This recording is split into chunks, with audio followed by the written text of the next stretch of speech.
Hello नमस्कार सभी UPSC aspirants and सभी एग्ज़ाम के तैयारी करने वाले स्टूडेंट्स और बेसिक चीज़ों की नॉलेज रखने वाले सभी नागरिकों को जय हिंद जय भारत।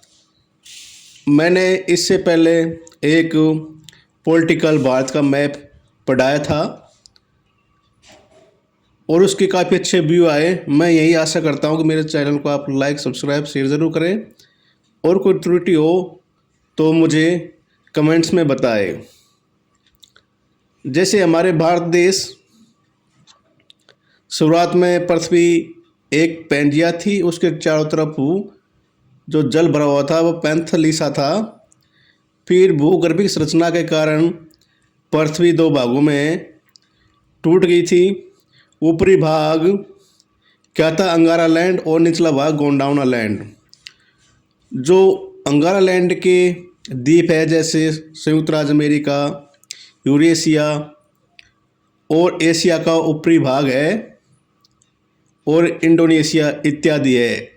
जबकि गोंडवाना लैंड के जो भाग हैं दक्षिणी अमेरिका और अफ्रीका, ऑस्ट्रेलिया और भारत। तो भारत एक गोंडवाना लैंड का भाग है और जो भारत का पूरा विश्व में क्षेत्र है 100% में से कितना है 2.42%, मतलब 2.42% भारत के पास है। जिसमें से पूरे विश्व की भारत में कितनी जनसंख्या निवास करती है, 17.5% जनसंख्या निवास करती है। भारत में वर्तमान में 28 राज्य हैं और 8 केंद्र प्रशासित देश है। उसमें कुछ त्रुटि हो गई थी, जैसे दमन दीव और नागर हवेली दोनों ही को एक केंद्र प्रशासित देश बना दिया गया है और इसकी कैपिटल है दमन। अब पॉलिटिकल मैप हमने पढ़ा दिया था किस राज्य की किस सन में स्थापना हुई थी, वो आपको सब कंप्लीट करवा दिया है। अब मैं तटीय जो राज्य हैं जो समुद्र की सीमा से लगे हुए हैं और कितने केंद्र प्रशासित देश हैं जो समुद्र की सीमा से लगे हुए हैं। और फिर सबसे गजब की बात यह कि जो अनक्लोज है United Nations convention on the law of sea, जो अनक्लोज ने समुद्र पर जो अधिकार दिए हैं जो तटवर्ती देशों को, वो भी पढ़ाऊँगा क्योंकि 2022 में यूपीएससी ने इससे क्वेश्चन बनाया था। अब शुरुआत हम देख लेते हैं। जैसे UNCLOS United Nations convention on the law of sea, जो संयुक्त राष्ट्र ने सागरों और महासागरों पर जो तटीय देश हैं उनको ये अधिकार दिए और उनको उसने 5 भागों में बांटा है।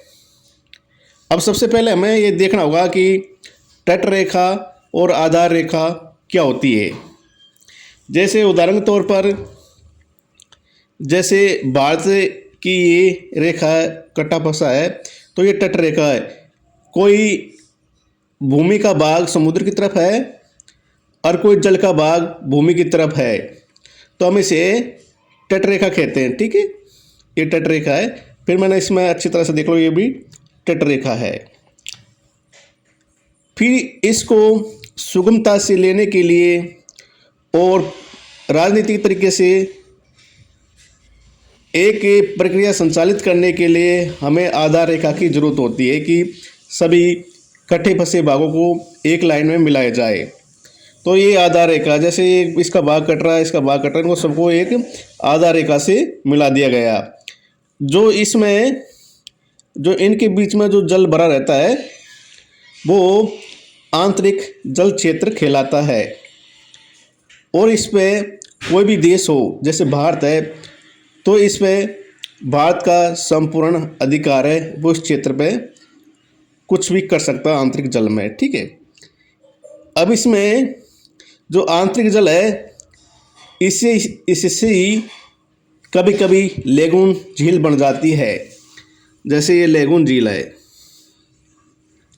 जैसे ये जल धीरे धीरे तट रेखा के अंदर की तरफ आ जाता है और फिर समुद्र दोबारा लाए अवसाद दोबारा ये धीरे धीरे से दोनों साइड से क्लोज होने लग जाता है। जैसे ये फर्स्ट स्टेज है, फिर दूसरी स्टेज है, इसमें पहले ज़्यादा ओपन था, धीरे धीरे एक कम ओपन हो गया, फिर इसमें हल्का सा ही ओपन रहा और जल इधर इकट्ठा होता रहा। लास्ट में जाकर ये तट रेखा पूरी तरह से बंद हो जाती है, समुद्र से दूरी बना लेती है और ये पूरी तरह से क्लोज हो जाती है। लेकिन जो समुद्र का जल है वो इस बड़े क्षेत्र में आकर बढ़ जाता है और इसे हम लेगून झील कहते हैं।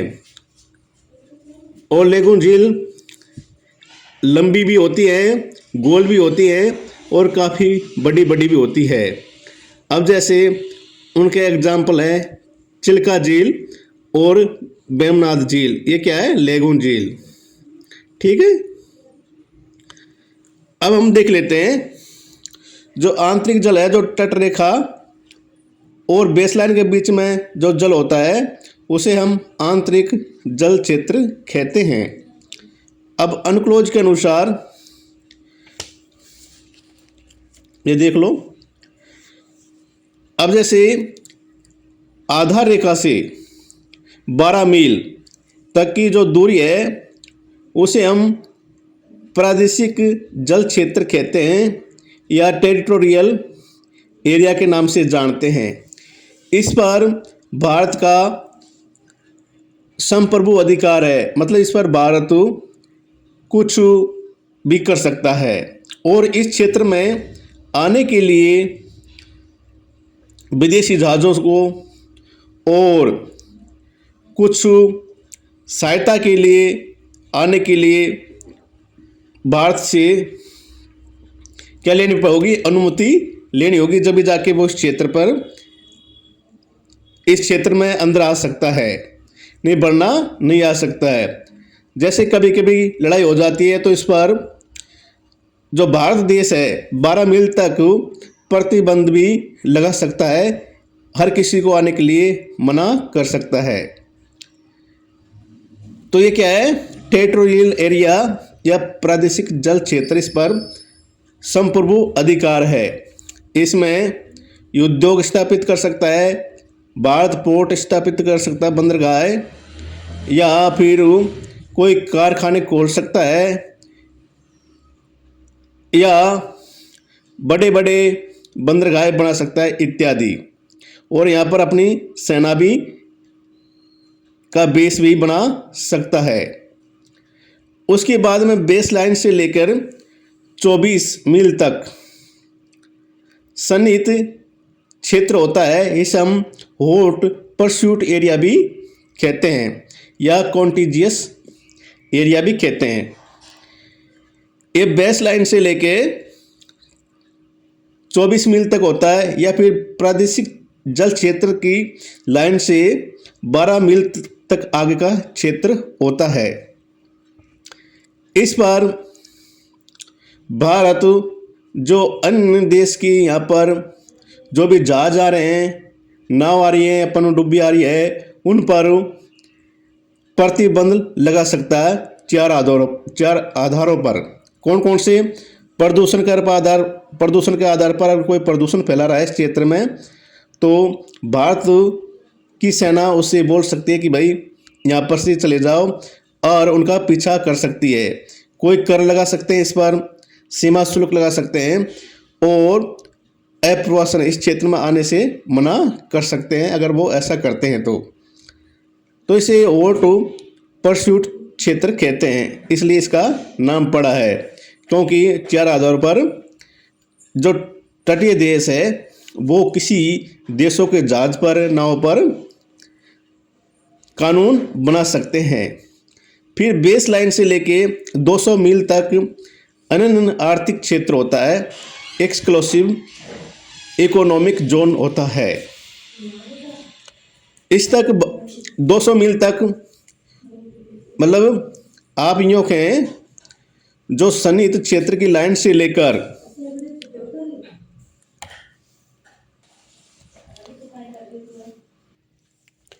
जो अनन्य आर्थिक क्षेत्र होता है वो सन्निहित क्षेत्र की लाइन से 176 मील तक दूर होता है। तो उसमें भारत को मतलब पूरे आर्थिक क्रियाविधि के अधिकार है। वहाँ पर किसी मतलब तेल शोधन कर सकता है और मछली पालन मछली पकड़ने का अधिकार है।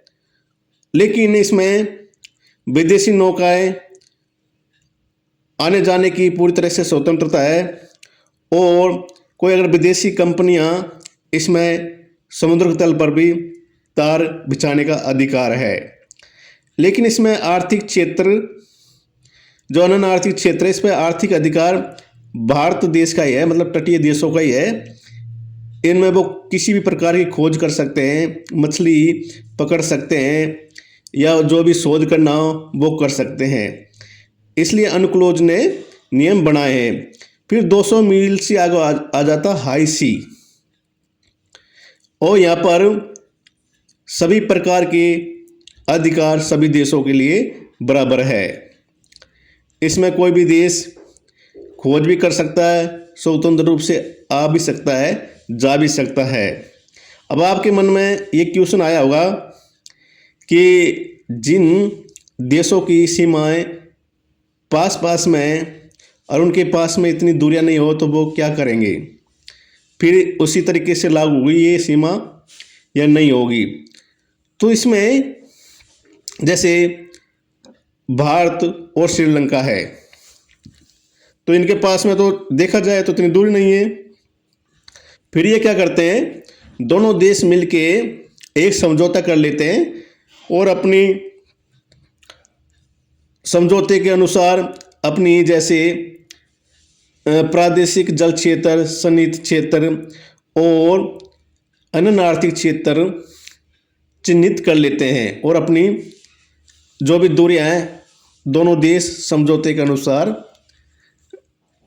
बना लेते हैं।